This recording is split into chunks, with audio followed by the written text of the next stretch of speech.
Go live.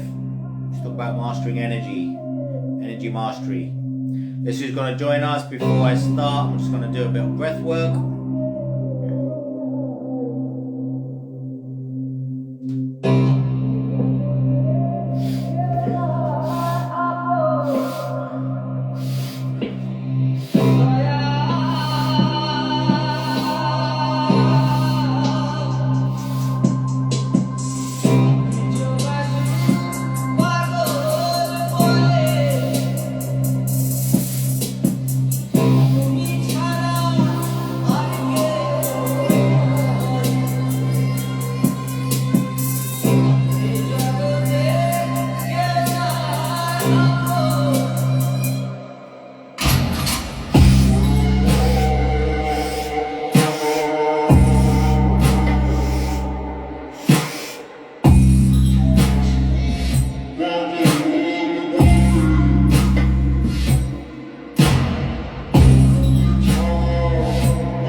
That's how we get it started.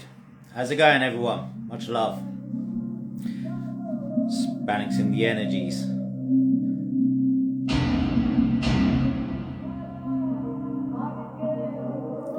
Much love. Thank you very much for joining in. Too loving. How's it going? Janine Kramana, Breath Panda, Eric Furman, Harmonic Vibrations, Dirk Diggler, Steph Carr, hey, how's it going? Hola Melissa, how's it going, darling? Gavin Forward. Everyone else? I can't see all the names. Sometimes it just says another 2-3 people joined. What is the name of this yoga? I suppose yoga means union, so it is a type of yoga, but it's prefer to call it Qi Gong. Qi is vital life force energy, Gong means to master life force energy. So whilst I have done a lot of yoga, I prefer and I combine yoga because yoga means to unite. Yoga means to create that union with the divine. So there are many different forms of yoga. So yoga itself is also a philosophy, and I bring yoga into the Kambo Qi Gong system. But yoga and Qi Gong are very much two sides of the same coin. Yoga comes mostly from India and Qi Gong from China. And obviously the Zen monks have their own methods. So it's all life force energy. In yoga we call it prana. In Qi Gong we call it Qi. So it's I prefer not to call it yoga. I prefer to call it Qi Gong because I've been doing Qi Gong for over 30 years. But I've also done yoga for over 20 years. So yoga comes into it because yoga also works with life force energy, but there's many different sides to yoga, many different sides to Qi Gong. So this is Kambo Qi Gong. This is the Qi Gong that I teach, my own form of Qi Gong, which includes breath work and movements as well.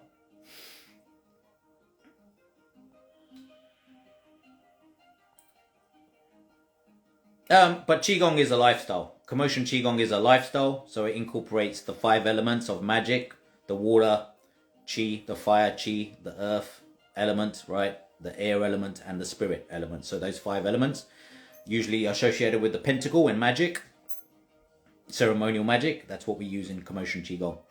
So water is the yin side, fire is the yang side, the earth element below me, air is the spirit, which I'm actually using to neutralize the water and the fire energies. So those 2 energies are what we need to balance.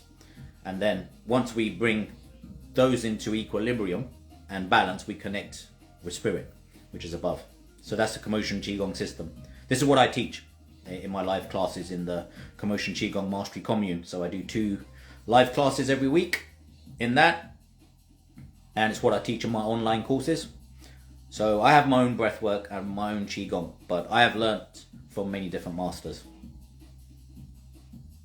Hey C-Tor, how's it going?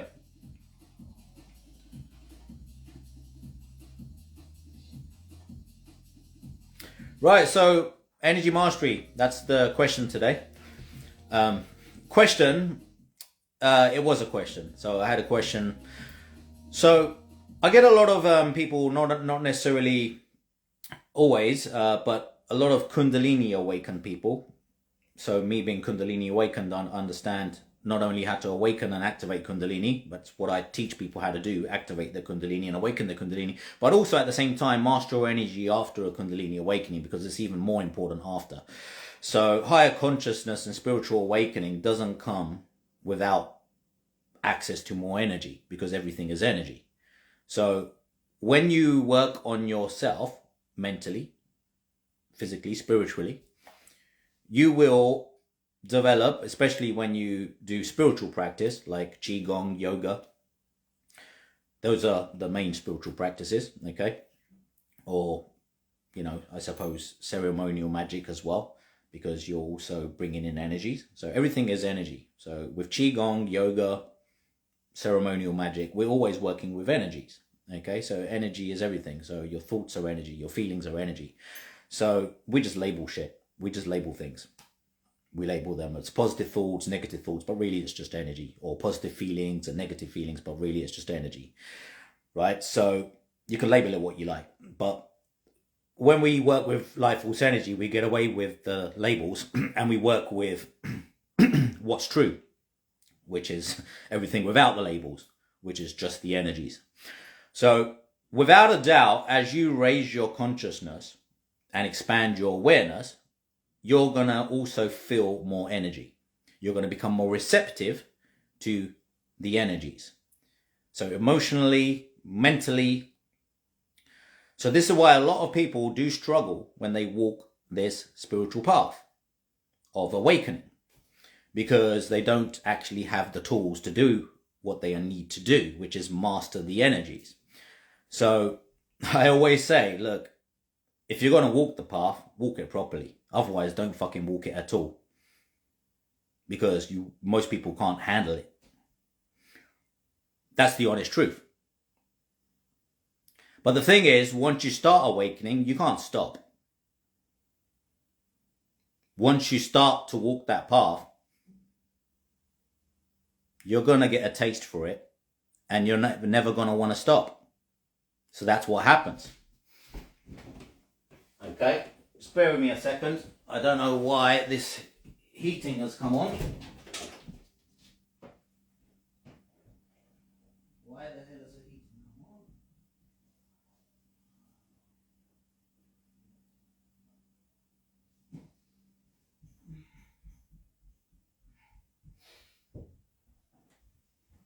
on?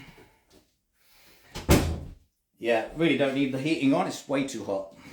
I think I'll open the window. Need to get some fresh air in. So yeah, as I was saying, when you walk this path,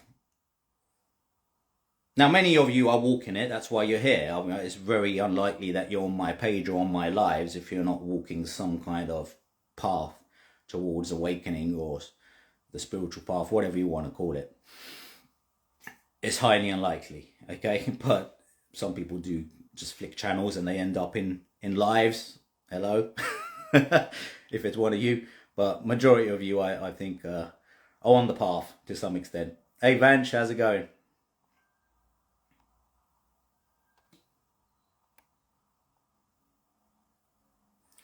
So as you continue to walk the path of higher consciousness, right, we got some haters in. I mean, these someone just comes in and just goes, shut up, and walks out.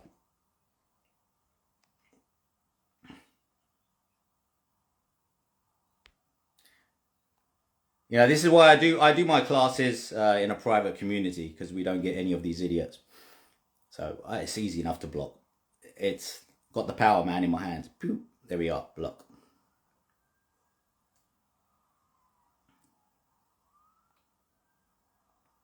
All right, so we got rid of the idiot. There's always one. All right, so when you're walking the path, okay, when you start to awaken consciousness, because you're expanding your awareness to more within. So when you do inner work, you go deep into the depths of past your conscious thinking, into the depths of your unconscious. Your unconscious mind is the iceberg, right? The conscious thinking is the tip of the iceberg. So, if you look at an iceberg, the tip of the iceberg is the smallest part. The rest of the iceberg is below water. That's your unconscious mind. So your unconscious mind processes 4.3 to 20 million bits of information per second. So it's responsible for keeping your physical body alive when you sleep. So everything, most of what we're doing is unconscious. It's unconscious patterns, but we have conscious control. Okay, so the consciousness is the captain of the ship, but the unconscious mind is like a servant, really. But whatever you rehearse often enough, it will carry on doing automatically. So this is basics of neuro-linguistic programming. So as you continue to reinforce habits, the way you think, the way you do things, the way you behave, these are habits. So as you do things more often and you keep repeating those, these become programs in your unconscious mind. So your unconscious mind then does it automatically. So, we've learned how to walk. We've learned how to talk, right? As we were children, we had to learn how to speak. We had to learn how to walk. But once we learned it, it become unconscious. And now we don't think about, how am I going to walk? How am I going to speak? We just do it, right? So that's how it works. We learn everything that way. But we also learn the way we think, the way we feel. We actually learn things like fear. We learn doubt. We learn it and we reinforce it. So we got to remember that we are the ones that are doing this. So if we don't like what we're doing, we don't like the way we behave, we don't like the way we act, we have complete control how to change it. So this is what takes people on that journey towards higher consciousness, right? So to better themselves, because there's always, as far as I'm concerned, there's work to be done always. Always work to be done. Like, this is why I don't stop every day. From the moment I wake up to the moment I go to sleep, I'm working on myself in some shape or form. And the energy mastery stuff is essential, because really the way you master the mind is through correcting the way you manage your energies. Because the energy is the source. It's the source of feelings, source of everything that's behind your thoughts. So if you don't work with the energies, that's what will create the thoughts, even the unconscious thoughts.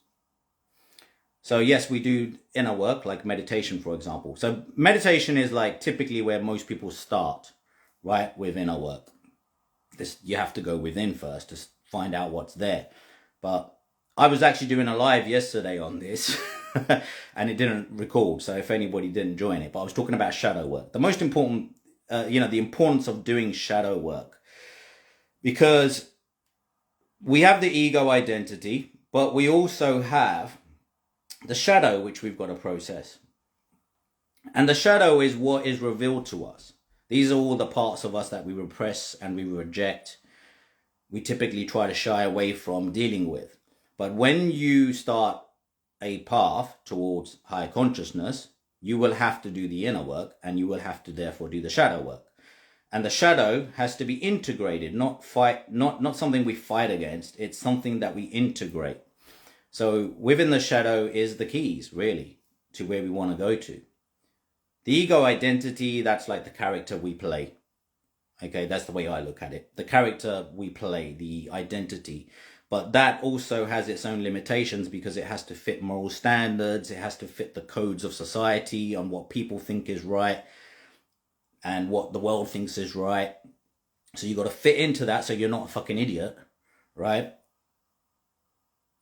But at the same time, you also need to express who the fuck you are. Unapologetically, right? So that nothing can stop you from doing that apart from yourself.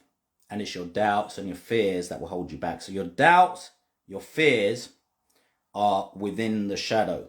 These are repressed, rejected parts of ourselves.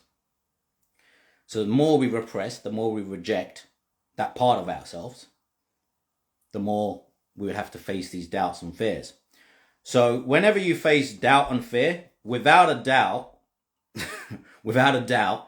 there's going to be energies, and sometimes very intense energies, that you've got to face. This is why energy mastery is everything for me, right? This is why I've got a course called Energy Mastery. I've got an energy mastery course, 10 hours of training on how to master your energy. But it's a lifestyle. Like, energy mastery isn't just like one technique, two techniques. It's a way of living. So I cover nutrition, the fasting, sleep protocols, because it takes the whole thing. It's a way to live, because energy is there all day long, not just for those moments when you do the technique. So the breathing techniques that I teach people, for example, I teach them people how to do the techniques in the live classes, for example, in the Commotion Qigong Mastery Commune. But I also explain that whilst we are practicing these techniques now, you've got to do these throughout the day as you come face to face with these energies. So if the anxiety picks up, you've got the tool. If the fear picks up, you've got the tool. The doubt picks up, you've got the tool. Because these are typically the things you're going to have to face that are going to hold you back. Fear, doubt, anxiety. What you need is more belief, confidence, and energy. So by utilizing life force energy, bringing that energy in, the vital life force energy, into your vessel, and getting that chi flowing through all the meridians and throughout your whole body, you have the energy to now transmute that other energy. Okay, so the unwanted energy. So we have to get those energies out. So we have to evoke the energies, the unwanted energies, and we have to invoke the energies that we do want. So we have to face them. There is no other way. You have to face these energies. You have to face what you're scared of. You have to face your doubts. There is no other way. That's the only way. So otherwise, the only other choice is to repress or reject those energies. And that is like the water building up behind a dam. At some point, that dam is going to burst. And it's going to be a tsunami. Whereas you can just deal with the little trickles. If you just deal with the energy one at a time, bit at a time, and you work through it every day consistently, it's much easier to deal with. But what people tend to do is they reject and repress these energies. They shy away from them because it's easier. It's more comfortable, as people start to believe. They start to believe it's more comfortable to just pretend it's not there. But as a result of that, this shadow builds up. These energies build up. And usually it gets to the point where someone has to have something like a mental breakdown or something like that to actually get past it.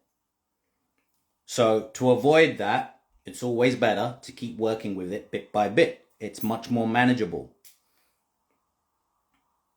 So without a doubt, if you're going to work on yourself and developing yourself, now if you're not going to work on yourself at all, and you're not walking on any path where it requires self-development, physically, mentally, spiritually, you're still going to have energies to deal with.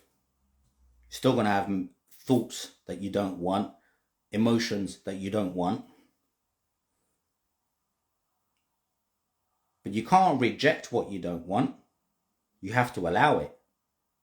You have to allow it and then transmute it. Because if the energy already exists, you can't pretend it doesn't. That is not a choice. The only choice you have is to transmute that energy. For example, like pain and suffering and anger, for example, can be turned into motivation if you work with the energy. Actually, anger and frustration are very powerful energies, but you can transmute that into your motivation. So if I get frustrated or I feel angered by something, I feel that anger. I don't let it out. I feel it. I understand it. Then I use it to motivate me. So don't pretend it's not there. Use it. Because that's the fire energy. That's the yang. That's an expression. Water energy is the yin, right? That's what we allow, what we receive. So we allow certain energies, and then we have to express certain energies. So it's always about absorbing energies and then expressing them the way you should, rather than just react to the energies and the feelings. So when I say energies, I'm talking about feelings and thoughts. So rather than react to them like you're not in control, because that's what happens. Most people feel like they're not in control, so they just react. And usually it's not the way they really wanted to react. Okay? So you can just keep learning through the mistakes. That's another way. You just keep making the mistakes, reacting the wrong way. At some point, you're going to learn, okay, the wrong way is not the right way. So that's the other choice. Okay? But you can also feel the energies, work with the energies. The vital life force energy, chi, or prana, they call it in yoga, that has a form and a rhythm. In, out, spiraling, circling motions.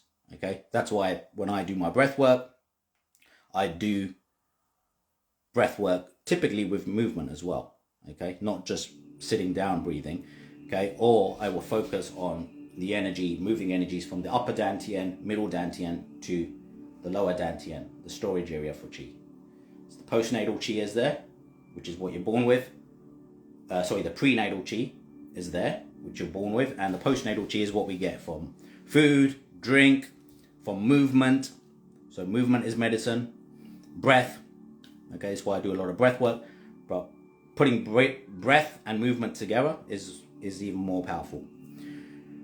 So this is why in Qigong we don't only just do breathing exercises, breathwork exercises, we practice a lot of movement. Okay, so there's slapping techniques, shaking techniques. This is the stuff that I teach in my classes. Okay, the moving meditation, music. So all of this helps to master the energies. But there's work to be done.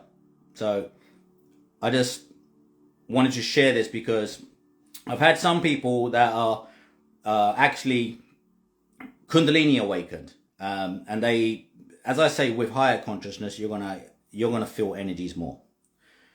If you don't put in the work, those energies can work against you. It's more energy, but if you don't know how to master it, it's like more thoughts. If you don't know how to handle more thoughts, it's going to work against you. If you don't know how to handle more intense emotions, it's going to work against you, because everything is heightened with higher consciousness. Everything increases in intensity because you're supposed to be able to handle it, because your awareness is higher. Your consciousness is higher. So with that higher consciousness, expanded awareness, you are more encompassing. So God, the divine, okay, existence itself is all encompassing. It encompasses everything, the all, as they call it in the Kabbalion, the all. The all is everything. All that ever was, all that ever will be, all that is, the all, right? It's existence. It's infinity. It's eternal. There has no end to it, right? It wasn't created. It is creation. So we are a part of that. As I always say, the ocean. The divine is the ocean, all that is. Everything else is a wave in that ocean, including us, when we're experiencing this world. But we always go back to the ocean. We're always connected to it. We are a part of the ocean, the greater ocean, the whole. So as you stop identifying so much with being the wave and you become closer to be connected to the whole ocean, you're going to be more connected to everything else that's going on, all the other waves. That's all the other energy that you have to be able to handle and master. So it has to be mastered. So when you are just the wave and that's your identity, that's just what you're dealing with. But as you expand your awareness, your consciousness expands to becoming the whole ocean, the divine, you're going to need to expand your ability to handle the energies of all the other waves. So this is why I teach energy mastery. Now more than ever, human beings need it. Right? This is why I'm absolutely militant from the moment I wake up to the moment I go to sleep with my energy mastery work. Walking in nature, the breathing exercises, the qigong, the fasting, the way I eat. Okay, so every day I do a fast for 16 hours. Okay, 8 hours of that, 7 or 8 hours, obviously is for most people is the sleeping, but 8 hours just for eating. Because really, for most people, what they sleep about 7 or 8 hours, the majority, and they're awake for about 8 hours. Awake for 16 hours. Okay, so half of that really shouldn't be eating. Half of that should be eating. So it's split into thirds. So half of the day where I'm awake, I'm not going to eat because that's balancing my energies. I'm absorbing. I'm in the yin state.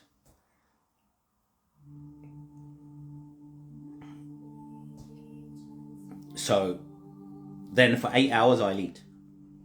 Okay, so that's part of the qigong lifestyle, right? Movement every day has to be done, whether it's just a walk.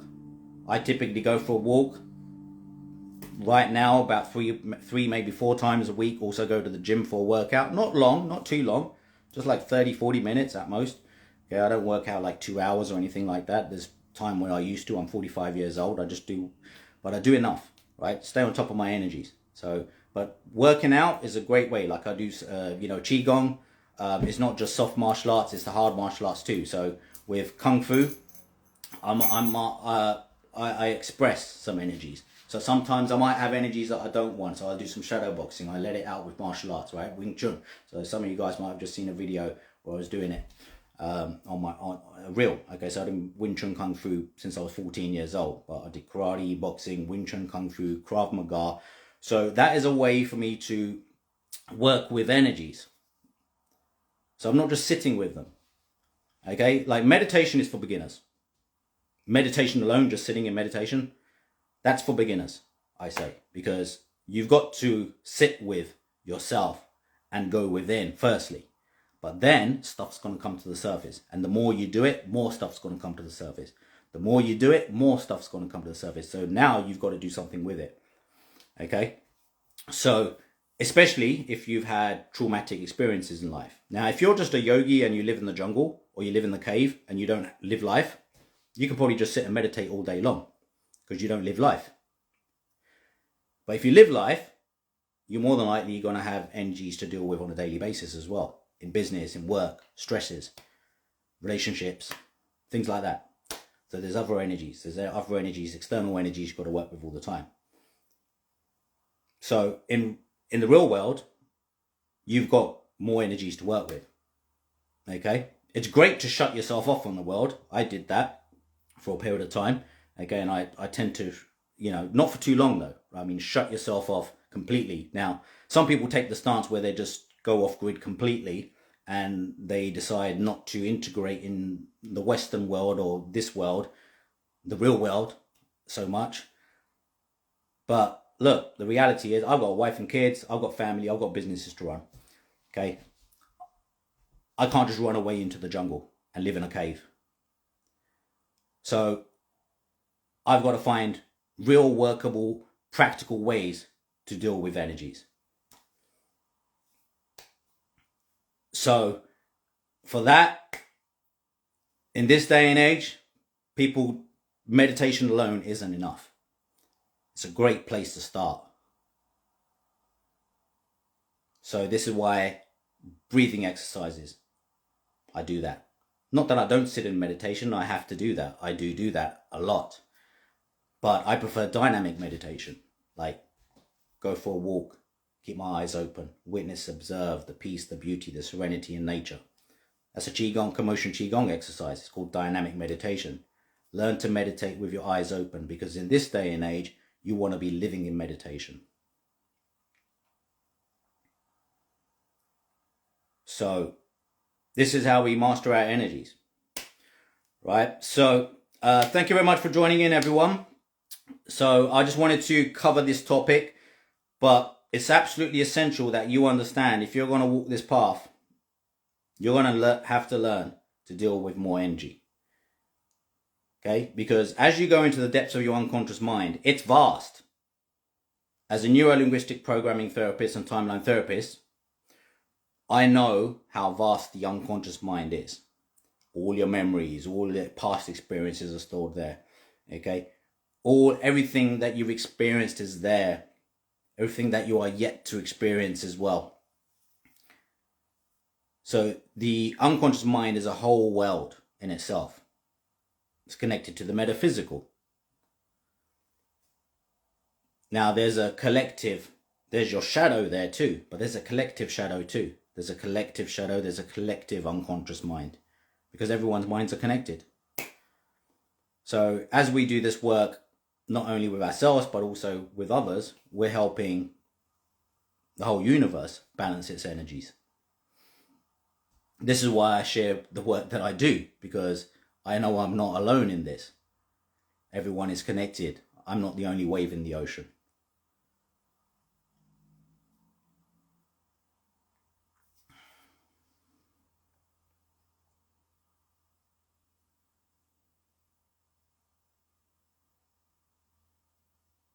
Let that shit go. We want to listen. Thanks, Sound Healing Energy Therapy. Much love.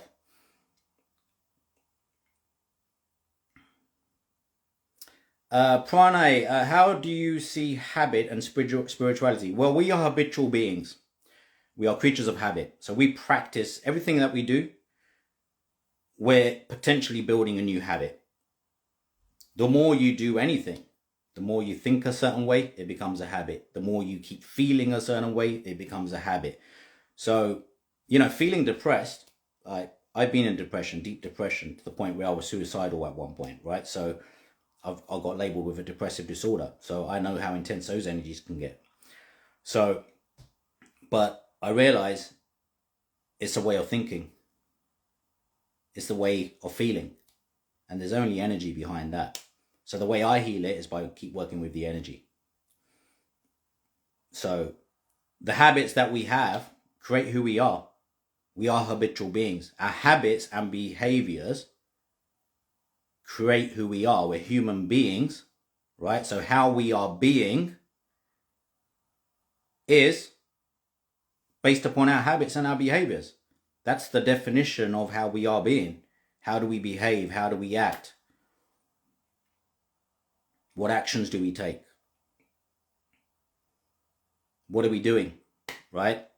Not only in terms of externally, but internally as well. What are we doing internally in our mind?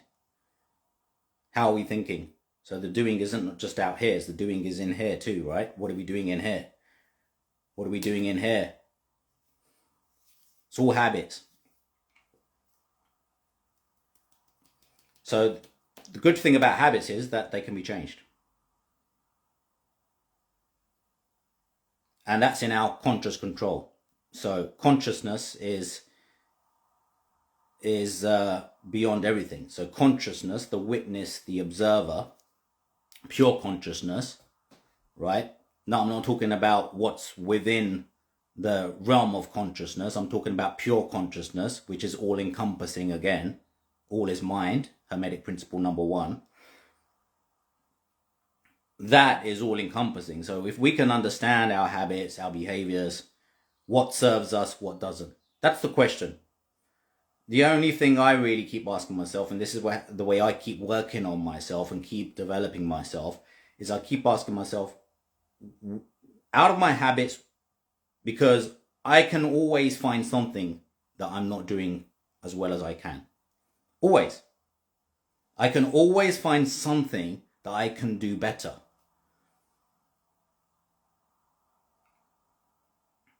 it doesn't stop because I'm not perfect. So I have to understand my imperfections consistently and just pick one at a time and just keep going through the process, one at a time, one at a time. So, I had some bad habits. I used to drink alcohol. I used to smoke cigarettes. Stop those. I used to take cocaine. Stop that. Okay? I used to have some bad friends. People that I hanged around with, not good influences. Hanging around with them was a bad habit. So stop that. So there's many things you can keep doing, right? So that was a while ago now. But there's still more, right? So I've still got habits. There's still certain things I still don't like that I know can be better. So you have to be firstly willing to recognize that. You have to be willing to say, okay, I've done this, okay, but what else is there? There's always more work to do with the shadow. I've worked a lot through my doubts and fears, but I still have doubt and fear. So I've always got more doubt, more fears to work with. So these are habits, because I've learnt to fear those things. I've learnt to doubt those aspects of myself. So they're habits too. So correcting these habits is spirituality. So you said, how do you see habit and spirituality? Well, spirituality cannot be separate from the way you are habitually being. It is all a part of the process.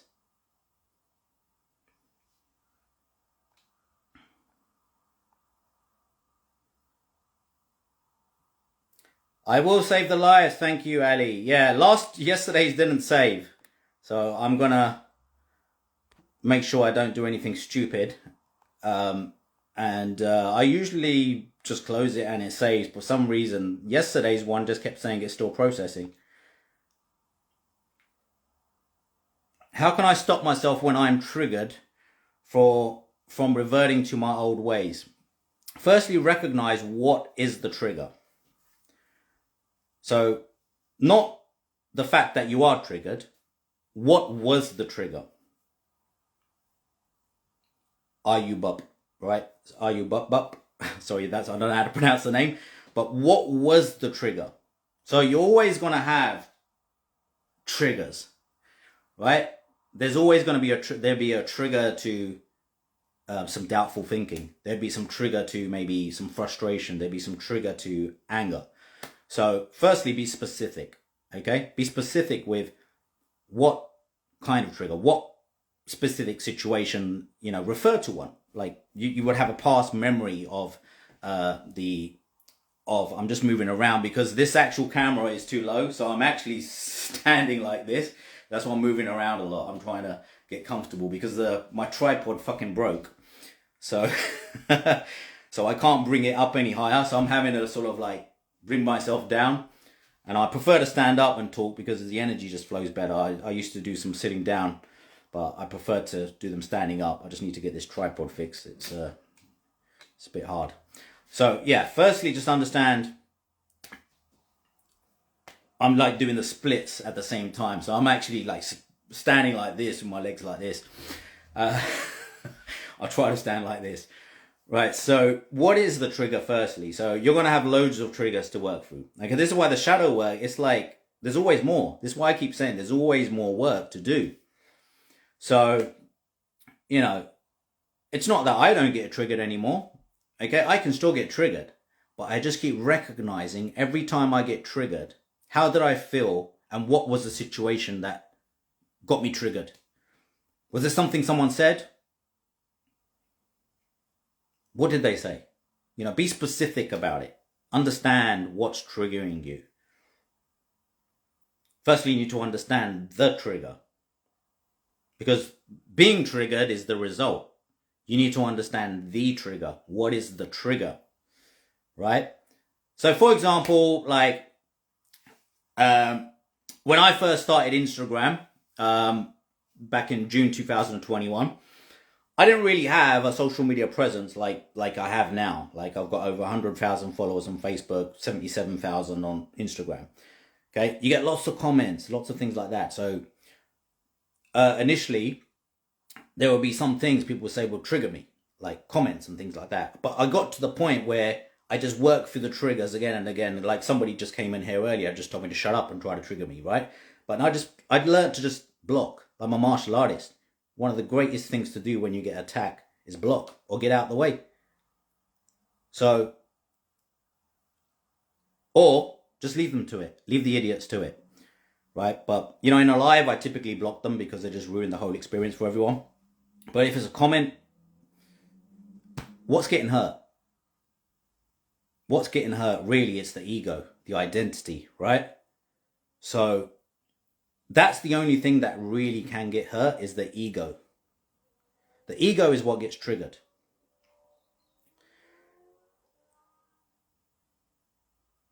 So we need to understand that firstly. So we need to do the shadow work because the actual answer to stop getting triggered is in the shadow. The ego is the one that gets triggered. The answer for not getting triggered and how not to get triggered is actually in the shadow, because it's usually something we're repressing about ourselves, rejecting about ourselves, pretending it's not there. So understand what is the trigger, what kind of situation triggers you. Be conscious of it. Become more conscious of what triggers you, because then when it happens again, you'll recognize it. You'll recognize, okay, I'm about to get triggered. Notice the feelings that happen. Notice the kind of thinking that occurs as a result of it. But don't react. The most important thing is don't react. So because typically it's a cause and effect kind of thing. Like the trigger causes you to react in a certain way. But let the trigger happen. Be triggered. Be triggered, basically what I'm saying. Be triggered. Be conscious of the fact you've got triggered. And instead of reacting, just feel the feelings that you feel and understand the trigger. And the more you keep doing that without reacting, the better you will get at it. So, for example, triggers quite often, things were like, I might be trying to do something and I get frustrated. I thought, fucking hell, I might be doing something like just doing a screw with a screwdriver, and I'll be like, fucking this is frustrating. Can't get the screw out, right?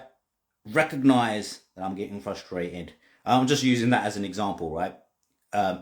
Recognize the frustration, recognize the feeling. And then I use the breath work, the breathing exercises. So that's why you can breathe with any energy. That's the great thing about breathing, because typically you're just unconsciously breathe, and it's much easier to just mishandle the triggering situation that way. So like if something creates anxiety or doubt or creates frustration or anger, I use some intense breathing quite often, right? So this is why I do like with the tongue out the roof of the mouth, through the mouth. If it's not so intense and it's a bit easier to deal with the energy, I might just do some breathing through the nostrils. Just a few breaths, just to break that state and embrace the energies of the trigger. So the breathing exercises, this is why I say Commotion Qigong is a lifestyle, because we use these techniques just to break the state and handle the state better. So if it's, sometimes it will be a full exhalation. So I either focus on the full inhalation or I focus on the full exhalation. The opposite always happens automatically. So if I focus on the full exhalation, so if it's quite a frustrating situation, rather than go like this, just breathe. Only takes about 10 breaths and you'll instantly feel relieved. So break the state, because physiology is the best way to break the state, rather than try to do it in your mind. Break the state by changing your physiology. My daughter gets sleep anxiety, can't get to sleep. I change the state. How do I change the state? This is neuro-linguistic programming. Change their environment firstly. Change the environment. Someone triggers you and you're in their face, get out of their face. Get in the other room. Because you more than likely, if you're still triggered and you don't know how to handle it, you'll probably do something stupid or say something stupid. So just using this example, my daughter has sleep anxiety, get her out of the bedroom first, because that's where the sleep anxiety occurred. Get her out of the room. Calm her down, relax her, say it's okay. Don't say, oh, fucking just go to sleep, because you're just going to make it worse. right? So you can't do that, right? So you gotta handle it right. So I'm just using these as real life examples, right? But me, I might get frustrated in some way, angry in some way.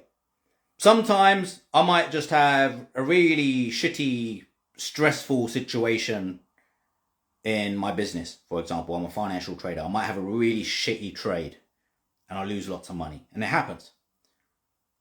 Now, I had to learn how to deal with that because I used to get angry. I used to get frustrated back in the day. Well, I'm talking about 20 years ago now I started. So, been doing this for 20 years. You learn how to handle your triggers, your emotional states. You learn to master them because you have to. There's no choice. You have to learn how to master it. In that industry, you can't exist if you don't figure out how to handle your emotions because you can make money, but you're losing money a hell of a lot in order to learn how to make money. So that, for example, is a very emotional business. It's an emotional roller coaster. Any business is really. Work, jobs. Many jobs are stressful. Many people have to deal with problems on a day-to-day basis when they're working or business, right? Some days are easier than others. Some days are harder than others. This is reality we live in, man. Let's not pretend we're living in the caves like monks or living in the mountains. We're not. We can't approach spirituality in the same way because we live in a different world here. So this is why we have to use these breathing techniques, not only for the practice, like I do the 1 hour live classes in my Commotion Qigong Mastery commune twice a week, right? Come and join it. Join the classes. Like there's a 1 week free trial. I've actually got an offer at the moment because it builds discipline. The reason I do these offers and the reason I've got this challenge is because it builds discipline. There are other challenges I put up in there, like take a cold shower every day for the next 30 days is a challenge that's in there at the moment. But it keeps people disciplined, it keeps people motivated, and other people do the challenges and you can see people comment, okay, I've just completed this challenge, so it motivates you to do it. So I've just told people, because I had a few people missing some classes, so I just told people, I just want you to turn up every class for the next 4 weeks and I'm going to give you my online course, the Superhuman Activation course and Energy Mastery course, which is 18 hours of training for free, which is worth £197 on my website. But I'm going to give it just for turning up because it gives people a reward for their discipline, right? Because when people get rewarded for being disciplined, they're much more likely to do it. It's the way we work. We're wired up as human beings. If we get rewarded for putting the work in, now you'll get the reward of, obviously from the class and how you're going to get feel from the class. But if I give people another reward, like say, look, I know you're turning up, okay, but sometimes someone might feel like tempted, okay, I'm going to miss a class or whatever. Okay, I say, look, if you can make 4 weeks in a row, only 2 classes a week, 2 hours per day, I'm going to reward you for that. Okay, so that gets people motivated, gets people disciplined. This is why I do these classes, right, with these practical techniques, but I teach people what to do throughout the day. I had someone the other day said, I've been suffering with a lot of anxiety today. So I tailored the whole session around dealing with anxiety. And I said, look, next time you feel anxiety, do this, do this, do this. So it gives them a practical way to live with these techniques and methods. So as I've just said, just a few full exhalations or few full inhalations. Typically, if you're trying to release energies, focus on the full exhalation. So through the nostrils, okay, you can do it through the nostrils. It's a bit more gentle. I always say put your hand here because this is the lower dantian in Qigong. So you want to get your energy out of here and here. This is where all your energy for your emotions is stored, in the middle dantian. This is where all your energy for your thoughts is stored. So your thoughts are energized. Your feelings are energized. And the energy centers that energize your thoughts are here. The energy center that energizes your feelings is here. This is where the Qi energy is supposed to be. And this is where we become neutral again. This is where we become balanced and centered again. So we bring the energy from here and down to here, the lower dantian. So just focusing on bringing your conscious attention out of here and here to here clears your mind. So if we breathe with that, I'm just focusing on the full exhalation. The inhalation happens automatically. Now, if the energies are intense or the feelings are intense or the trigger was intense, then breathe more forcefully. Like, I usually bring my hands into the motion if it's more intense energies.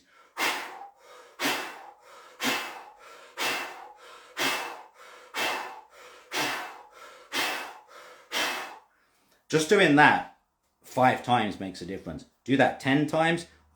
These techniques only take 10 to 20 breaths. It breaks your state of mind. It gets that chi flowing, gets that life force energy flowing. You get that Zen state of mind, but you also get this rush of energy at the same time. So there's many techniques, but I'm just giving you some that you can go home with and work with straight away. You know, so I'm all about practice, because a lot of people talk a good game. Okay, you can talk about shit all day long. You can read as much as you like, but if it's not practical, what's the point? So it has to be practical, meaning you have to be able to live with the concepts. So, you know, breathing is so simple, and you're doing it all day long anyway. It's just that most people are doing it unconsciously and they're not really breathing correctly. So breath correction is a key part of Qigong, and body corrections, like posture. Like, if you look at someone that's depressed or sad, they don't stand like this. They usually have the shoulders down, head down. That's depressed. 55% of your state of mind is physiology. That's why you can look at someone and tell whether they feel good or don't. 55%, that's massive. So if you change your physiology, you change your state of mind. If you consistently correct your breathing. So when you feel anxiety and stress, for example, your breathing will change if you allow for it to just happen unconsciously. That's what creates the emotions in the first place. That anxiety that you feel. That's why you feel it, because it's a physiological response. Your heart rate changes. Heart rate variability changes. Your brain waves change. Your brain wave frequencies change. So everything is waveform frequency, right? So if you can control your brain waves, right? If I breathe slowly, because normal waking state is beta brainwave frequency. If I breathe slowly,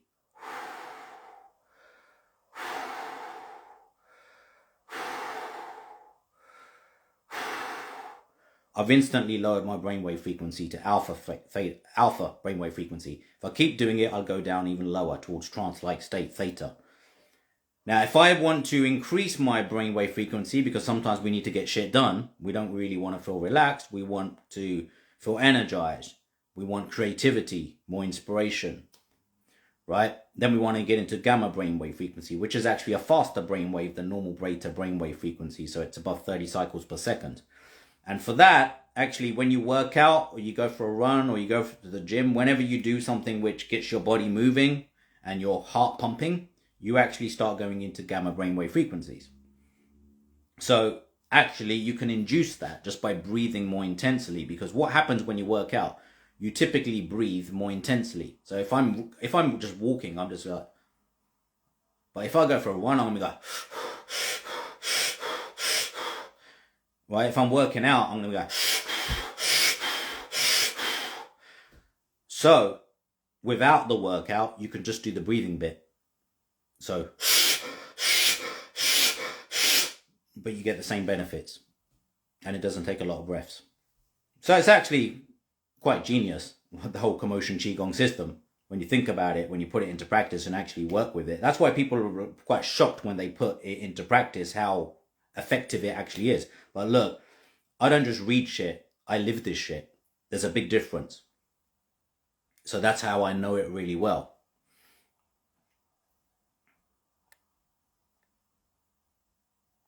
Yeah, just breathe it in, breathe it out. Work with the breath. And breath is life force energy. Breath, well, spirit in Latin is spiritus. if you translate spiritus into English, spiritus means to blow or to breathe.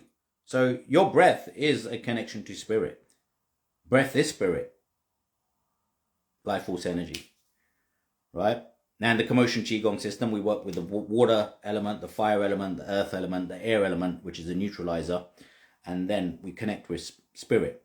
But air is the gateway to it. Like air is also consciousness. In Qigong, we call it Yi. We control the Qi with Yi. So consciousness controls the life force energy. It provides a more purified mind and a state of mind, which is much more still, but energized at the same time. So we don't just want a still mind. In this day and age, we want stillness with energy. We want that Zen state, but with energy as well. Now, there are relaxing techniques as well to go deep within, okay? I mean, really, for deep meditation, it's not that complicated. You just breathe normally, really. And just listen to something like Tibetan bowls or sound healing frequencies is the best way, because you've got something else to listen to. Because what are your thoughts? It's sounds. That's why you hear your thoughts. You hear your thoughts. Now, when what you hear creates imagery, etc., but they are sounds. So listen to something else if you don't like what you're listening to. Because a lot of people, what they try to do, they try to quieten the mind just by listening to what's going on. You're just going to have more to listen to, because your unconscious mind is so vast, you're going to realize, wait a minute, this doesn't stop. You'll have glimpses of quiet periods and stillness within, okay? But there's going to, the vastness of the unconscious mind will open up. There's going to be so much, especially if you haven't dealt with trauma and shadows, and let's face it, most people haven't. So there's a lot sitting in your unconscious mind, and it's all going to come to the surface the longer you sit in meditation. This is why it's essential to do the other work as well as the meditation. So as I say, meditation is a beginner technique, really. You know, I started meditating 31 years ago in Kung Fu. So I learned that a long time ago. Meditation is important, but it's important to discover what you need to work on. You'll have quiet periods. Like when you meditate, deep meditation, long enough, like I will go into a trance-like state of mind, okay, very quiet state of mind, personally, if I listen to something else or keep myself active in some way with focusing on the breath. Like you can focus on the breath for a long time, okay, that will help quieten the mind, but try to listen to the noise of the breath when you're doing that, because it gives you something else to listen to. So otherwise, listen to something else, like sound healing frequencies. That's why they're so powerful. I prefer, if I'm going to do deep meditation, my go-to typically is Tibetan bowls. Or Tibetan bowls, okay, so I would listen to something like this.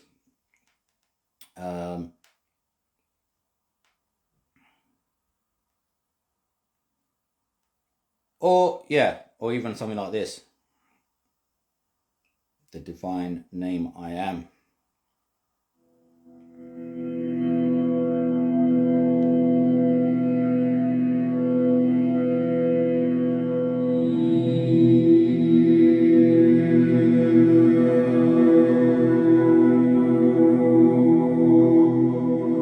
Another thing to do is mantras. Om Namah Shivaya, right? Or Om Bhurvosvaha Tatsavitur Varinyam Bhargo Devasya Dhimahi Deo Yona Prochodayat. That's the Gayatri mantra. Sometimes I may just go for simple Waheguru, which is Waheguru Simaran from Sikhism, because I'm born a Sikh. So that means just repeat the name of God, which is Waheguru in Sikhism, which actually means the wondrous enlightener. So it's the source of enlightenment. But it doesn't matter what you call it. God doesn't care what you call him or her. It's both, right? So long as you know what you're connecting with. So when I say Waheguru, Waheguru, Waheguru, Waheguru, Waheguru, Waheguru, Waheguru, I know I'm connecting with God, the divine essence of all that is. Existence, the universe, whatever you want to call it. So, but if I'm repeating that, my vocal cords are caught up with saying that word, that name. So what happens is when you repeat it often enough, what's left, your whole mind gets consumed by that name. So for me, the name of the divine is a great name to have filling my whole mind. It's better than the thoughts. So the mantras give you, like, because even when you have inner dialogue, typically your throat chakra will still be active. That's what creates the sound. So you want to use this to create something else. So by doing a mantra like Om Namah Shivaya, or even just the Awam, right? I say Awam because that's actually what it is. Awam. Some people say Om, as in O-O-M. That's just got lost in translation. Really, it's Awam. It's A-U-M. That's the pronunciation. But a lot of people spell it O-M. Okay, but in Sanskrit, the way you pronounced O is O. O. It does sound a little bit like a O, but O in like Western language, English, is not really how it should be pronounced. It's actually A-U. So the O is actually pronounced A-U. So it's A-U. So one of the things that I would do, another technique is A-U. A-U. So all three energy centers from Qigong. So this is how I bring yoga and Qigong together. So A-U. So there's a different vibration for A. The vibration for A is the lower dantian. U is the heart chakra, but also the middle dantian. U. Now this would be the throat chakra, the third eye, right up to the crown, right, and the upper dantian in Qigong. So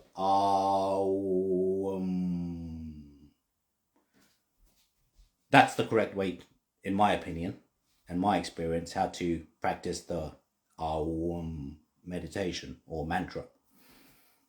So mantras are very, very powerful, or sound healing frequencies, Tibetan bowls, meditation music. But as long as you got something else to keep your mind occupied, because if you just witness and observe your thoughts, there's just going to be loads. There's just going to be keep coming. Okay, they're going to keep coming. There's always going to be more thoughts because your unconscious mind processes 4.3 to 20 million bits of information. 4.3 to 20 million bits of information. Your conscious mind, when you make conscious choices and decisions, that's 128 bits of information. So your unconscious mind is what you're going to open up to when you go within. So there's always going to be something going on. But remember, it's all energy. So, that's why I like to work with life force energy, physiology, breath and body corrections in Qigong is what creates the mind correction. So the mind corrects itself as long as you keep correcting the body and the breath.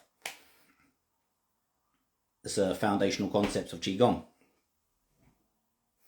Right, so I'm going to call it done there, guys. Thank you very much. Rise up, Black. Thank you very much. Eternal sound of consciousness. Much love. Much love, much love. Yeah, hopefully this one's thank you to the Chief. Much love.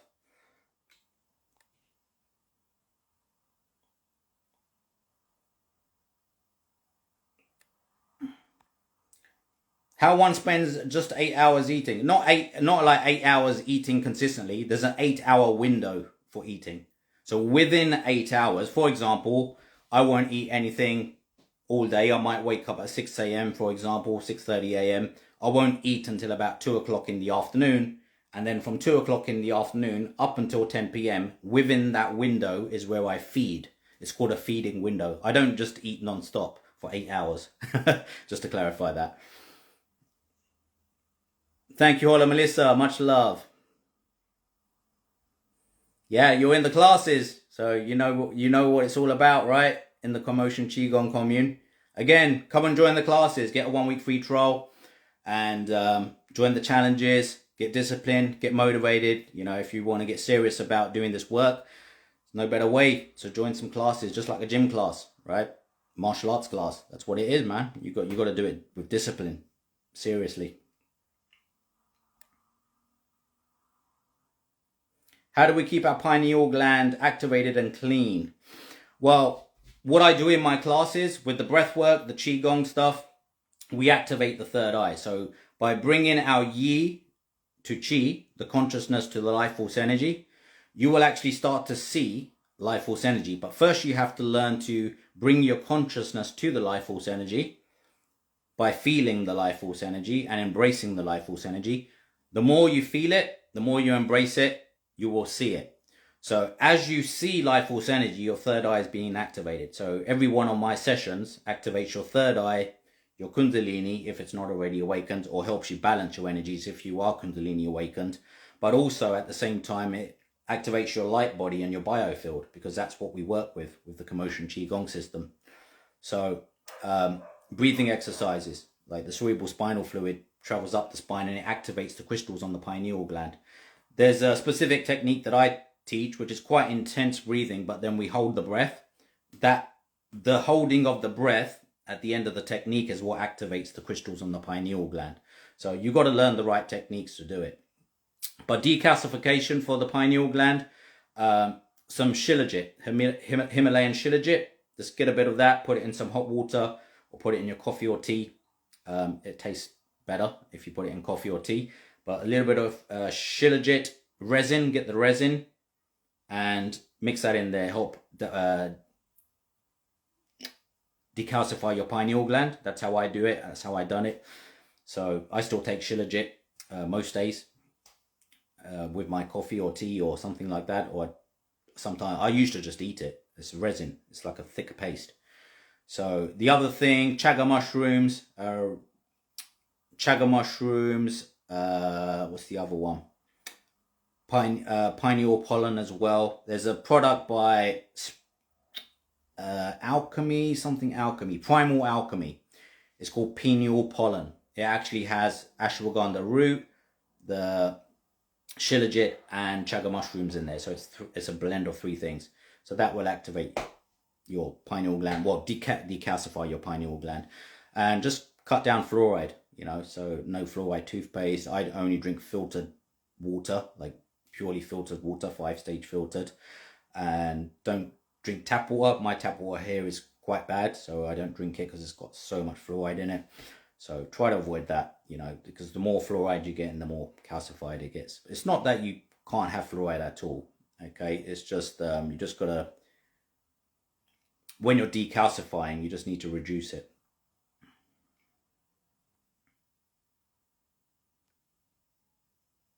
Our monad, our monad is, that's the eternal mind. The eternal mind that's connected to the eternal soul. I speak about that a lot, actually. You're most welcome, Yanina. All right, I didn't get through all the comments, but thank you very much for joining in. This is going to be saved, or hopefully. I'm going to close it now. And if you missed it, just catch it on the page. And hopefully I'll see you on the classes. The next session is tomorrow. So if you want to join the Commotion Qigong Mastery Commune, it's a private commune. We've got an app where you can access it via a website. So there's posts on there, just like Instagram and stuff. There's challenges on there. Like at the moment, there's the cold shower challenge for 30 days. There's also the Commotion Qigong challenge, the moving meditation. So there's a challenge to do that every day. So there's a moving meditation that I teach. And there's also the challenge where you just have to turn up for 4 classes. 4 weeks. 2 classes every week. So 8 classes.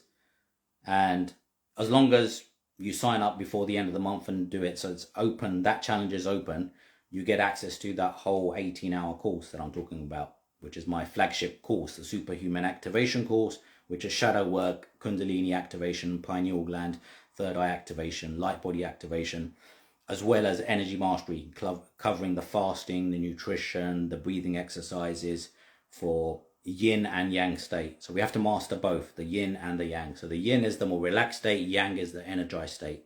So we want both. We want the meditative, relaxed state of mind, so that peace, bliss, serenity. But we can't stay there because we have to live. So we need energy to live, to get shit done, to be productive, to live life to the fullest. So that's the yang. So we need yin yang balance. So that's what I teach in the energy mastery course as well. So you get anybody that joins the Commotion Qigong Mastery Commune and just attends every class, because I'll be watching who's attends every class for the next 8 sessions, so for the next 4 weeks, you'll get that completely free. So the Commotion Qigong Mastery Commune is 1 week free trial, but it's £47 a month at the moment because we only launched this month. So it's only just started, but it's going to pick up and we're going to get more and more people coming in. So that's what I want. I need more and more people there, so we got more people doing the practical, because here we just talk it, right? We talk about it. This is talking the talk. There we walk the talk. But I'm sharing techniques, right? It's not like, you don't get anything here, okay? You're still getting techniques, but you're getting knowledge and wisdom as well. But there, if you want to do full practice, like for an hour twice a week, that's what's going to give you the discipline. That's what's going to give you the most positive change inside out. Because you've got to do the practice.